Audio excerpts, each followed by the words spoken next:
Fast X, or Fast 10, your seatbelts, whatever you want to call it, the latest entry in the long-running Fast and Furious franchise, is out in theaters. When it was first announced, it was supposed to be first part of a 2-film finale of the entire series.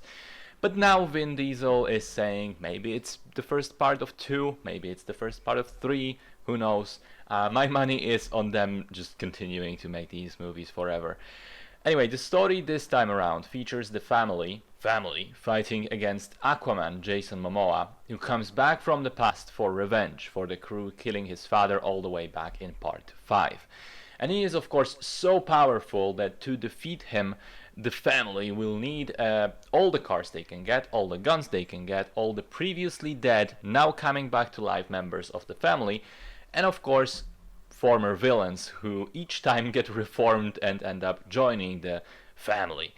In this film I counted 4 different people who have been antagonists at various points in the past and are now on the side of the angels.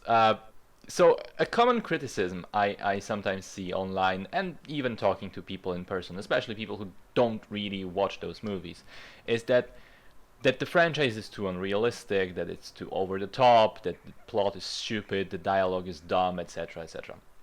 And I feel like these people miss the point completely. The point is that these movies are supposed to be exactly that. They're supposed to be insane, and the filmmakers are in on the joke. I mean, they keep upping the ante. In the last film, they went to space in a car, for God's sake, and one character even began questioning the nature of reality, being almost on the verge of realizing he's a character in the film.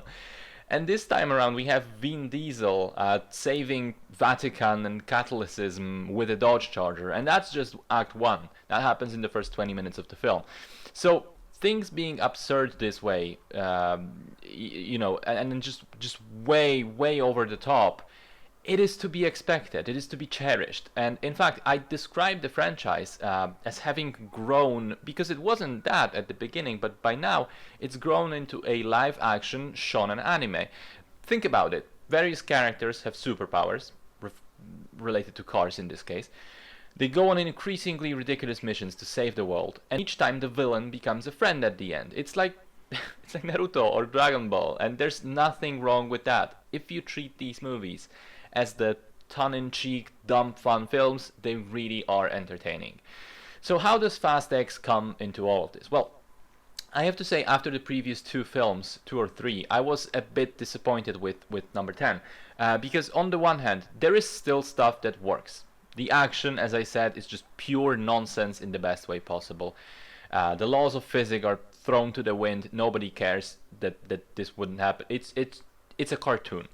The character interactions are very fun. The meta humor with commenting on how stupid these movies have gotten at this point, it's extraordinarily funny. The best part of the movie's humor for me. And the film even has the balls to end on a cliffhanger, kind of like Avengers Infinity War did. And Jason Momoa, by the way, is phenomenal as the villain. He just chews the scenery like nothing I've seen before. Wonderfully chaotic and over the top. He's sort of like one of those old Disney villains from the animated films. Just splendid. But at the same time, there are flaws in the film, and they are more evident than ever before, I thought. First of all, I really think there's too many characters in the franchise by now, and they're not handled well. And I want to compare this, again, to Infinity War, because structurally they're fairly similar films when you look at it. So in both movies, you have super wide cast of characters, but where Infinity War is content with letting a lot of them be just supportive and in the background so that the few main ones can shine, Fast X insists on giving every single person something important to do. And this means that aside from the main plot, there are some not very well paced side quests happening. Letty being locked in prison feels like a drag, because from minute 1 we know how it's going to end up. John Cena being relegated to a babysitter is kind of funny, but feels almost like a separate movie. The most egregious one is the crew with Han and Tej and Roman, because they just don't do anything interesting for the entire film, aside from meeting Jason Statham, who then also promptly disappears from the movie altogether. It all feels disjointed, unfocused, and messy, and it really drags the movie down. There's too much unnecessary bullshit in between the action, and that makes it kind of boring.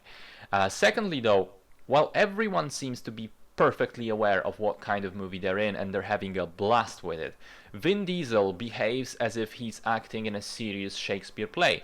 He's super serious, doesn't seem to notice that the plot is ridiculous, basically seems to be doing his own movie to the side of everyone else. And that is really jarring. And these two things, combined with the runtime of 2 hours 21 minutes, mean there's a lot of unnecessary fat in the film. I think that had it been trimmed down and the roles of sound characters reduced, it would have worked much better. But as it is, it feels bloated and self-indulgent. When it gets going, it is still very entertaining, don't get me wrong, but that happens too rarely. And I do realize part of it is also that the movie ends up, being essentially set up for the final confrontation in the next film. But again, Infinity War showed that you can execute a movie that is kind of set up for the finale and still be a perfectly fine film in its own right. And also, to compare them, because Fast X is a franchise where laws of physics and reason don't matter and people routinely come back from the dead like every week, it's kind of hard to have the same emotional response and to achieve that impact that the ending of Infinity War did. So, when it's good, but there's way too much shit in the film. Vin Diesel is convinced that he's a serious actor, and there's just too much downtime between the action, which means on the whole, Fast X ends up fairly average as far as these films go.